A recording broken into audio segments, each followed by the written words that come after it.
Welcome to today's panel discussion, which is titled From Desert to Dinner Plate, How Soonicorns Are Building Food Security in Arid Regions. My name's Sebastien Miller. I'm the manager of Public Realm at Masdar City, where we've successfully introduced several agritech innovations in the past year.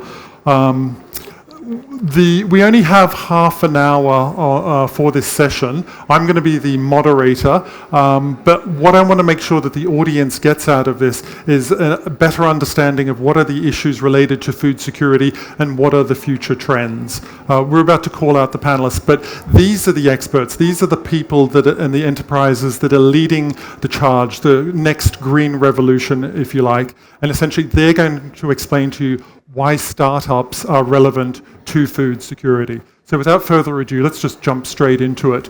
Khuloud Al Nuwais is our first speaker. She's the Chief Sustainability Officer of Emirates Foundation and Secretary General of NEMA. NEMA is part of the UAE federal initiative related to food waste. So please give a warm welcome.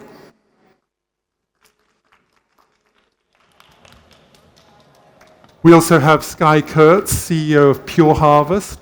This is an enterprise that has redefined traditional agricultural methods with yields that exceed 30 times traditional methods. Please welcome Sky Kurtz.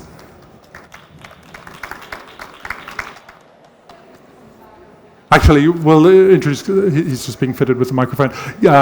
Next we have Ghita Bahmad, CEO of The Food Engineer, Ghita Bahmad.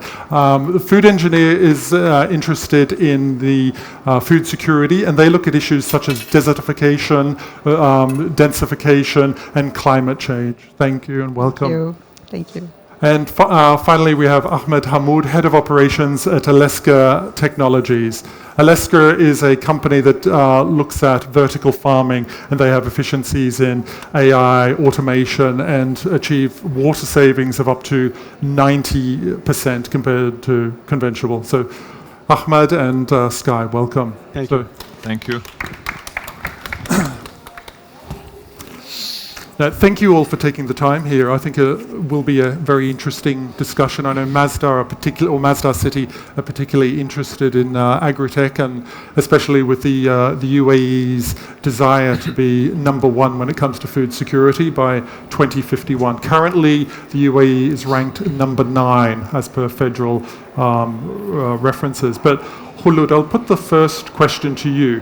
In relation to food security, describe how your organization's delivering the key pillars related to a national food security strategy. I think that's a great question to start with. NAMA is the National Food Loss and Waste Initiative, and what NAMA is really established to deliver is one of the key pillars of the UAE's food security strategy, and that is to reduce food loss and waste by 50% by the year 2030. And that is actually in line with also the United Nations Sustainable Development Goal number 12.3. NAMA is a collaborative effort. It has been established to translate the vision of His Highness Sheikh Mohammed bin Zayed, the UAE's president, to promote sustainable and responsible consumption and reduce food loss and waste by 50% by 2030. It's really focused on changing the current behaviors and practices across the supply chain that lead to food waste. And this is one of the key pillars that we are focused on, but we're also focused on building data. When we first started this initiative almost 3 years ago, we've realized that there is very limited data or almost no data around the actual levels of food wasted in the UAE. And most of the data is reported based on international reports. So we're currently working on a baseline study for the UAE to measure actual food loss and waste in the UAE across the supply chain. Are you able to explain, like, specifically where and how you're targeting that? Is that end user, or is it as part of logistics and operations? It's actually, it covers all the supply chain, all the way from how much food is being lost at the farming end, because of logistics, because of storage, because of basically, there is the odd veggies that usually nobody wants to buy. And I was just having these conversations with my fellow panelists. And basically looking also at the household level, where we as individuals unfortunately contribute to a lot of the food that's being currently wasted.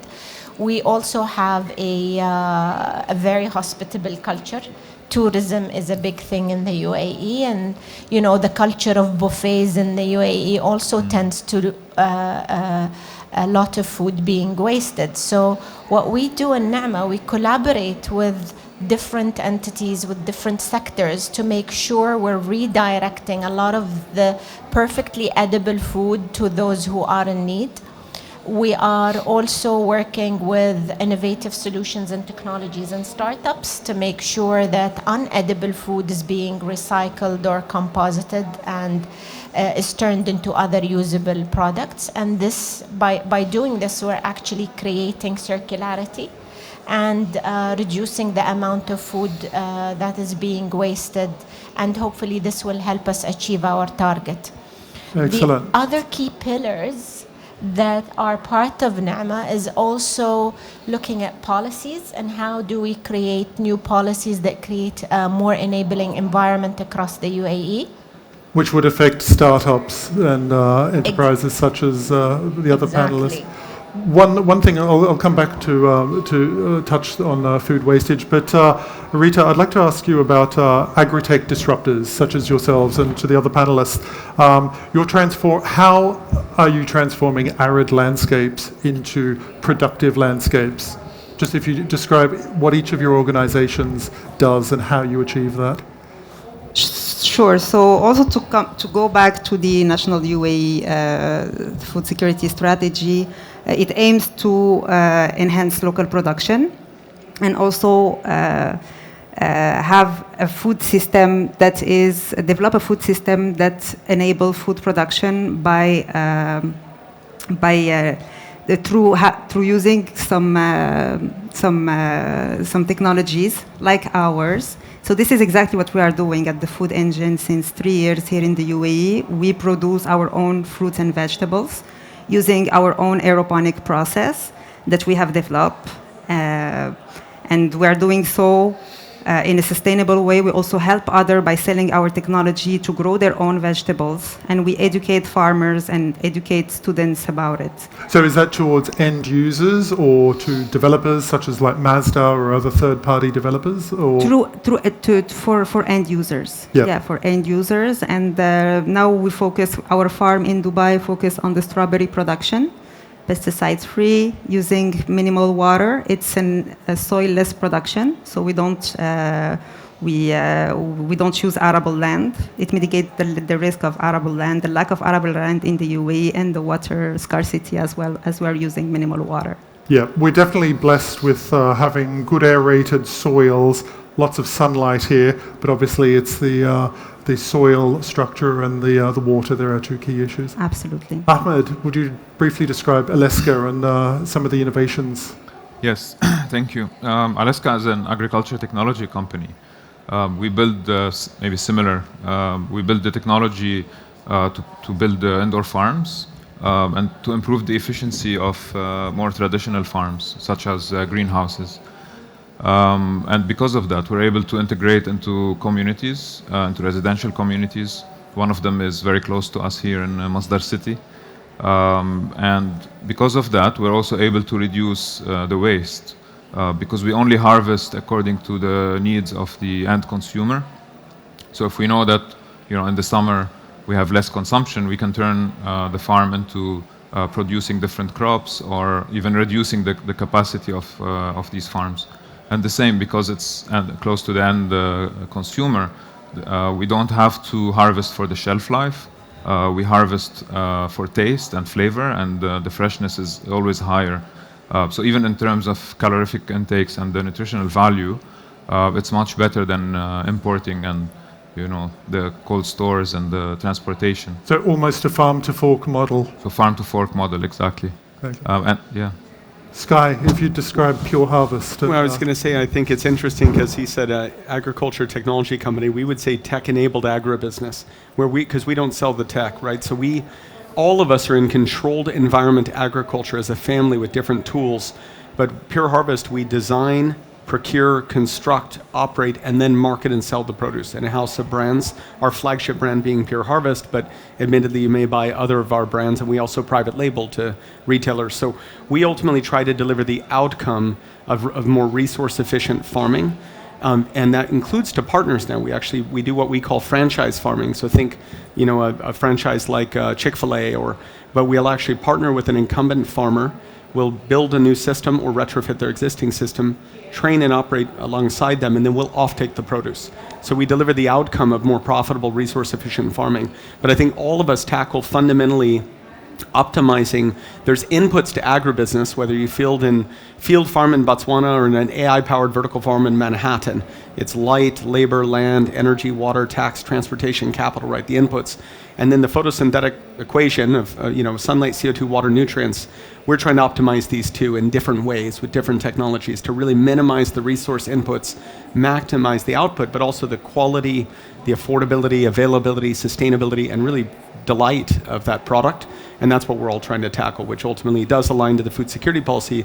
But I also think it's using technology to solve and farm differently, right? And that's what we're all doing. When you talk about applying technology to urban farming or innovations like that, agritech, is there a high startup cost? Like, I'm imagining if you're going out to farmers and saying, use this technology, surely that's going to be a barrier to entry for some operators. I was going to say, I think it depends on the solution. So there's some that are actually like software that can be procured, providing certain better control of your processes, better yield forecasting, right? Which is a relatively low cost. It's sold SaaS, and we develop this, but others do too. And then on a more extreme and more significant investment would be, for example, to build a full new system with them or with us or anyone that you procure an entire build that requires approvals and civil works and mechanical, electrical, plumbing infrastructure, and then you got to build it, train people, pre-production, burn, working capital. So yes, there becomes a capital barrier and knowledge barrier to entry. But I think fundamentally, ag tech or technologies improving agribusiness very dramatically from just buying better genetics, buying better fertilizers or chemicals if ultimately people are using pesticide. There's a lot happening across the entire value chain around food. And even outside of the farm, in cold chain, she mentioned waste, but there's innovations happening improving the efficiency and longevity of cold chains. And so there's innovation across the spectrum trying to ultimately increase productivity, reduce resource inputs, and eliminate waste. And there are many ways to solve this, both on the supply side, so producers, but also on the demand side, consumers or restaurants or others changing their behavior and their tracking, their information available to better manage this supply chain. Khuloud, maybe you can talk about some of those waste issues and sort of how that can help food security. Yeah, so one of the things we did in Naama is we started by investing in a competition called the Food Tech Challenge. We created a pillar for food loss and waste in collaboration with Tamkeen, and we started basically looking at the different startups and innovations across the supply chain, as you mentioned, that add value to food waste reduction. So some of these startups that we're currently working with, for example, is Reloop, which works with us on picking up all the unedible food waste and turning it into fertilizer. And this helps us create that circularity that I mentioned earlier. Another one is an application that basically works with charities to make sure that all the surplus meals from hotels and from different caterers are being picked up and redirected to those who are in need. So this is another great innovation. But also there is innovations that look at, for example, the management of near expiry products at the retail stores and making sure these are moved quickly before going into waste. Where is the most wastage happening? I'm just curious because like Masdar, we have some agritech ourselves. We also have a composting machine. Like for example, some of the waste from our cafes and restaurants, that's then applied to like the public realm, green waste, leaf cuttings, grass, etc. And we actually generate our own compost on site, which is then part of that circular economy. But where's the food waste coming from? Who are the culprits? So basically, there is no actual current statistics that give you the actual numbers. I mean, globally, 26% comes from the HoReCa sector, which is the hotels and the caterers. But the biggest comes actually from the households. Yeah. And this is where we need to do a lot more work. And we're actually working now with Addar and Tadweer. There is a new project called EcoLoop, where we're working collectively on introducing sustainable practices at the household level. So educating households, making sure that they understand the importance of separating food waste from the general waste so that we are able to measure, but also really getting people to change some of the current habits that they have at home. So overbuying, overcooking, all of these simple things that we tend to do. I mean, during Ramadan, we had an awareness campaign that showed people all the simple steps that they can take as part of their daily life to reduce food waste at home. And it starts with all of us. Absolutely. We all have a role to play, and we need to be more conscious consumers. I think that's definitely one of the key things. I think the other thing is technology and enabling the technology. Rita, I'd like to find out, what are your thoughts on technology? How is it affecting it? And please. So I will talk from the perspective that we have in the food engine, from the startup perspective. We were very cautious with leveraging technology because in agriculture, if you want to stay, we believe that you need to stay low tech to be profitable. So we just enable technology in the sectors that can make us maximize our crop yield and reduce our energy consumption. During the 7 years of R&D that we did with our process as well, we managed to recycle the water, be sure that all the energy and the resources that we use are maximized, that the usage is maximized, and also to maximize the crop yield for our own profitability. One of the things I love, especially with the three operators here, you've each got a very different approach. Like, for example, you're saying technology is not one of the main drivers, it's more efficiency, but like looking at the Alesca model, for example, that is very much technology-based. So, Ahmed, if you could just chime in and tell us about some of the innovations, or be it in terms of automation or AI, what role do they play in essentially better yields, food security? Yeah, sure. I mean, the basic technology that can be applied in a farm is sensors and some automation that is cloud enabled. So you're able to monitor your environment settings from far, and then you don't need as much labor as in traditional farm, but also you save a lot of water and other resources. But that's a little bit from the past. So now the technology that we're moving towards is more using cameras. There are multi-spectrum cameras, and we're trying to collect as much data on the plants as we can. And this is a very new field. So agriculture has been around for 12,000 years, and maybe for the last 11,990 years, a lot of methods that were used were still used. So there's some robotics or some agriculture equipment that was introduced. But in terms of data gathering, this is something very new. And the more we understand about the plants, the more we can optimize and reduce the use of these resources. Yeah, I was going to please, say, I want to comment on, I think, I mentioned the inputs to farming, right? Light, labor, land, energy, water, taxation. If you force rank those on what moves the needle on the cost of production and the availability of produce, it varies by technology level. Right. So for example, in a very low-tech farm, it's high labor intensity. So automation and labor and improving labor efficiency would be a goal. In something like us, all of us, we're infrastructure where energy and capital become higher, and that changes the prioritization. So, you know, there's innovation happening all pillars. Us, for instance, we have 3 verticals of technology development. One we call in the box, around the box, and then serving the box. And what we mean by that is the box is the hardware. So that's climate systems, mechanical and control systems, all of the tools you use to physically farm. Around the box is actually how you feed the box. So we do solar integrations in Saudi Arabia with a 30 megawatt solar farm. In the Philippines, we're working on a project with a geothermal integration, behind the grid power, CO2 capture, and waste heat recovery with absorption chilling for cooling. How deep does that go, just out of curiosity? About 140 meters. Yeah, so That's impressive. Not too deep, but deep for us. But the benefit of it is that ultimately we're able to reduce our energy cost and therefore dehumidify cheaply and sell in the Philippines market. But Is then the that last something that could be applied to the MENA region or UAE? Like geothermal. climatically, they're slightly different. The cost is not favorable. The access to geothermal power is less available, and there's other issues with it, risks in movement, seismic movement, all. But more so solar and solar. Like for example, we use a solar farm in Saudi Arabia.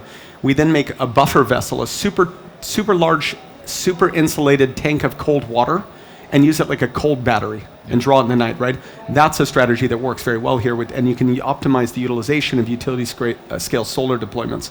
But then the in the box, and that's where you were talking about software, sensors, tool, but AI, ML, we, for example, developed, now that we have years of data, we can take irradiation, light data, we can take climate data and basic measurements of the crop and predict with 40 days out with 91% accuracy the yield. We don't even need to see the farm. The software can predict it because it's a repeatable process that can be measured with data techniques, and it's an ensemble learning model. Another example is what he mentioned. We have an iPad on a stick, right, that runs around the greenhouse capturing data and images, but then it provides alerts to the greenhouse operators, the agronomists, to say, we see disease here, whitefly eggs there, and et cetera, and then it alerts their attention to intervene, an early detection system, right? And it's very cheap. So there's a lot of areas, we innovate in multiple areas, and I think we all do, but I want to highlight there's so much that can be done to improve on, I guess, the last 11,990 years, but just using technologies from other industries to augment how we farm. And Khuloud, you look like you want to say there's something. a similar technology that we've used in working with the hospitality sector last year to actually measure actual waste. So there's like the Bueno solutions, there is Lean Path and many, which again uses an iPad with a camera. It captures the amount of food that's gone into the bin in the commercial kitchens.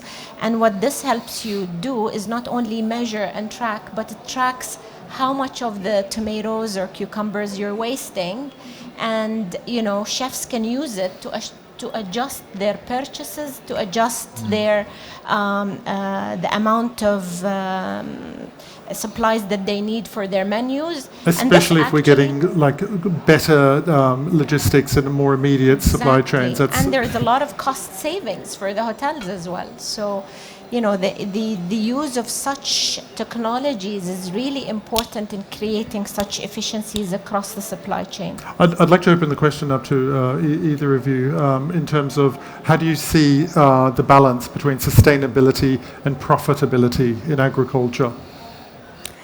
So for us, again, to bring back the equation of Sky, the model that we believed in is that we need to stay low tech and only invest in what can maximize our crop yield and reduce our energy consumption, since it's our challenge.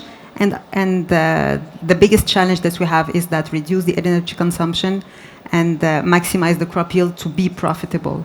So we took the decision 7 years ago to invest only in the aeroponic method.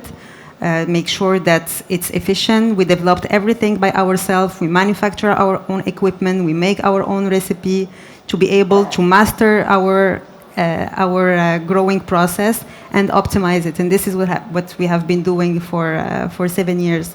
The food engine started the operations in Canada, and in Canada, this method was not profitable for us because staying low tech means that you need to increase your labor input, and labor cost in Canada was very high, so we were not profitable at all. Coming with this model in the UAE, we were able to make it work for 3 years. Yes. That's good to hear. Farm to fork, we mentioned before, it's a popular terminology. Can anyone tell me about the logistical challenges associated or the opportunities that agritech can tap into? I think you can talk about that. Yeah, we were just talking about this in the back, actually. It's interesting. We're identifying, the longer we're in the market, problems we didn't anticipate.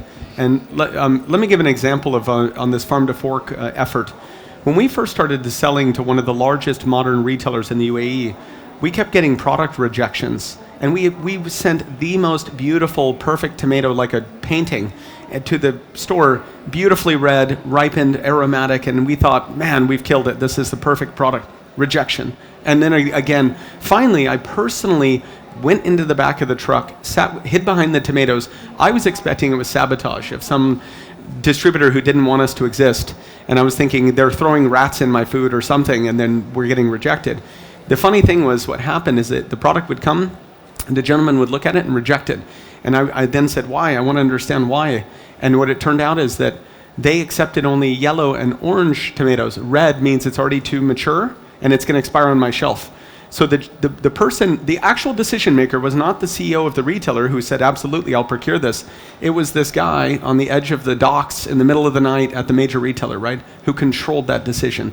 Now, why I mention that is that's the kind of challenge you face. Now, we've changed that over many years now. Local supply is highly accepted.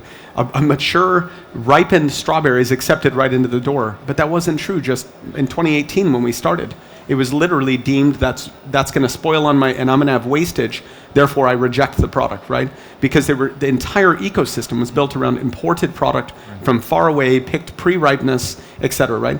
So there's educational barriers, institutional barriers that exist in that farm to fork. Another example is seasonality.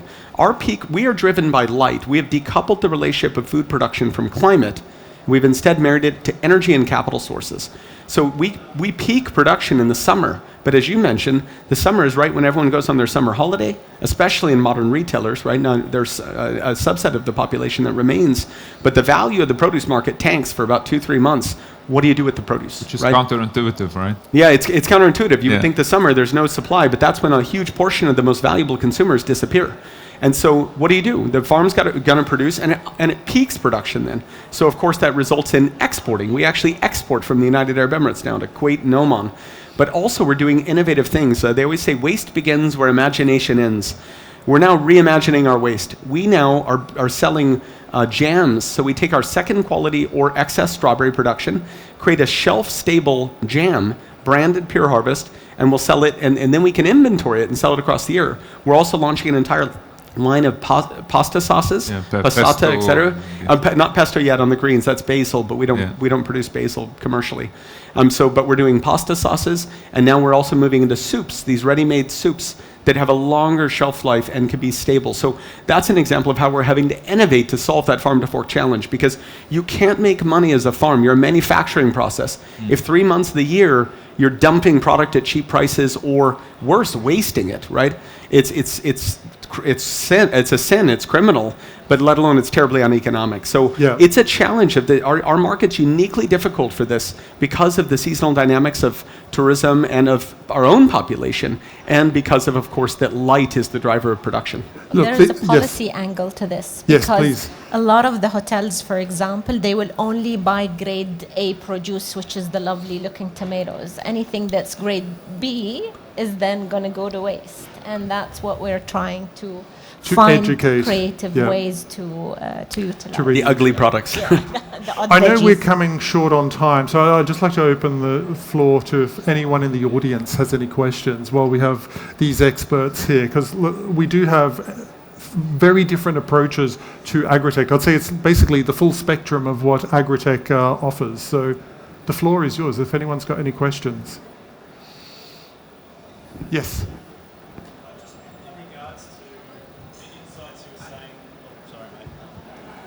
Hello.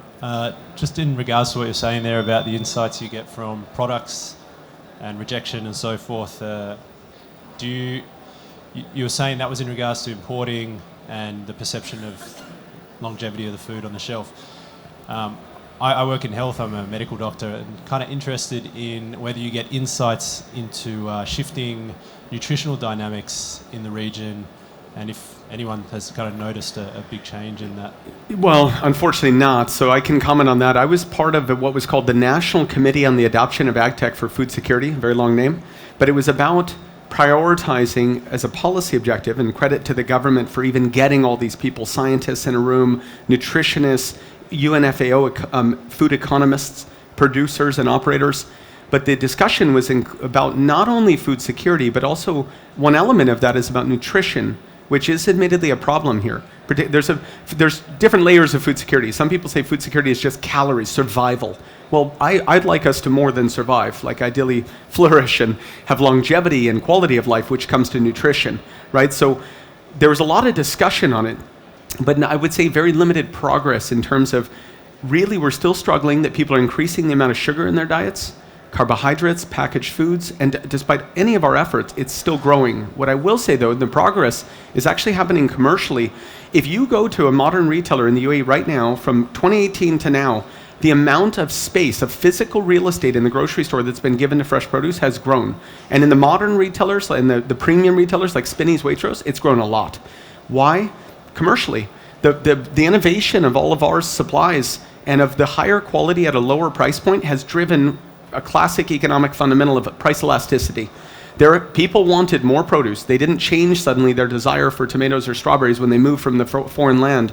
It was about availability and affordability and consistency. Now that that exists, one of the retailers, can't disclose their private data, but has grown its revenue from tomatoes 2.5 times. What we've found is that we haven't grown because we displaced some local farmer. We've grown because people increased consumption, and to some extent we've displaced some of the air freighted imports. But the market has grown for fresh produce. So that has a knock-on nutritional effect. Absolutely, people are eating more fresh produce, or at least the retailers that we serve. But unfortunately, does that translate to the entire population? I don't think it does. I think that unfortunately, still we're eating too much refined sugars. We're still eating too much carbohydrates. And I think that requires policy intervention. Places that have successfully curtailed that have taxed it, right? Or whatever, if we don't use tax here, limited its economic availability. And I think that's an important thing to do if you want to stop or stem the health challenges that are coming with, sodas and stuff like this. Just conscious of time, one more question. Yes. Sorry, just wait for the mic. Oh, sorry.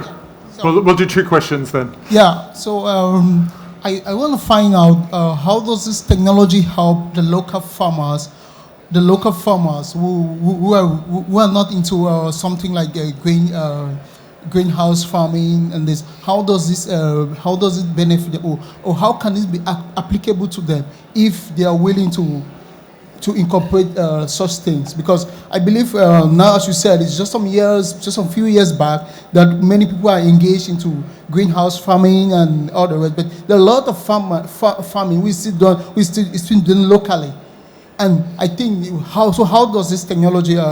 Who wants to jump on this grenade first? Can I do this first? We in indoor farms, obviously we are at the maximum amount of technology that farmers use.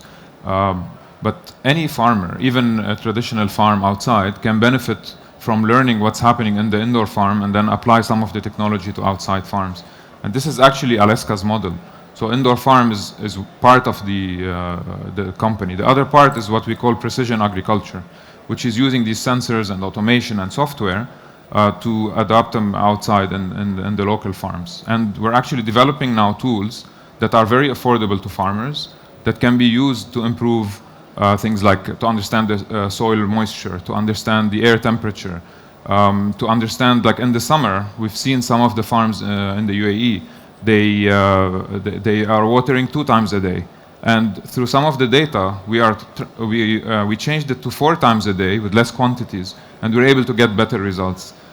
So whatever we're learning from the indoor farm can be applied with now very affordable tools to the more traditional farms. What about Rita? Do you have any thoughts on that question? Yes, I can add on that. When we came to the UAE, we approached a lot of local farmers because we know that our solution is low tech and that it can help them and to maximize their production.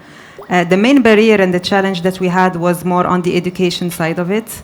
There is new things that you need to learn, and it can be scary sometimes. So we are trying to tackle these challenges to make it more user-friendly to the farmers and help them to increase their production. Thank you. Last question. Yeah, thank you. My name is Sven Kaufmann. I'm the founder of Sustainable Planet, and we won the Global Food Tech Award last year in January. And we are growing plant protein on non-arable land. And I'm here since 6 months. And we have a wonderful solution, I think, here to grow plant protein in the desert. But we found that there's no real ecosystem in the agritech space here. It's very hard to connect to different stakeholders in that area, also to investors. So my question is, what kind of advice do you all have? Because I see you all started from here and you're expanding. So I'm curious to hear your view on that. I would say, admittedly, so first of all, welcome to the region, and also congrats on the award. It is challenging, and I think it's not unique here. I think fundamentally, though, they've really, over the last 7-ish years, there's been a lot of growth and maturation in the entrepreneurial ecosystem here. In fact, even I don't remember the name exactly, but if you Googled, there was an entrepreneur's handbook that was created, a compilation led by and funded by, I can't remember if it was Dubai Future Foundation or somebody, but compiled from a ton of entrepreneurs, resources in the government, the leading venture capital firms, et cetera. Magnet, which is a information technology company that covers all the funding happening in the region, from angel investments, individual investors, to venture funds, so institutional funds investing in early stage companies, that actually lists them and contacts for all of them, right? So there is a lot of information out there to help you. But my personal view would be, a lot of people try to enter a new market and kind of go it alone. I don't know in emerging markets anywhere in the world that that's the best idea or the fastest strategy. It's better to have a smaller piece of a bigger pie. Find a partner. So my personal view would be careful about who you partner with. Like in any business, it's a marriage, so marry carefully, date first. But I would suggest, though, that you identify a partner, and that would accelerate your speed of access to market, access to capital, access to land, understanding and not only identifying who you need to engage with as governance stakeholders, but then getting access to those people. Because I did that admittedly early on. I saw that back in 2017, you couldn't own farmland as a foreigner. You couldn't access it. That's changed since, but then you couldn't. And it forced me to something that was actually really beneficial to me. I partnered with an Emirati national named Mahmoud Adi. And Mahmoud has been a godsend, right? He's a great guy, extremely connected, ex-Mubadala, knew the ecosystem, and it helped me start from here to here. Of course, still hard to build a business, but it gave me that access and that network that I wouldn't have had alone, and partnering with a local national. Unfortunately, that's time. We'll have to wrap up. We actually do have another session at 3:30 to 4 where we'll actually be talking about scalability, which I think you just mentioned, Sky. So if you're interested, or if anyone's interested, please feel free to join in. It's more of a fireside chat, so you can certainly ask more questions. But please give a warm thank you to all of our panelists who have given their time and knowledge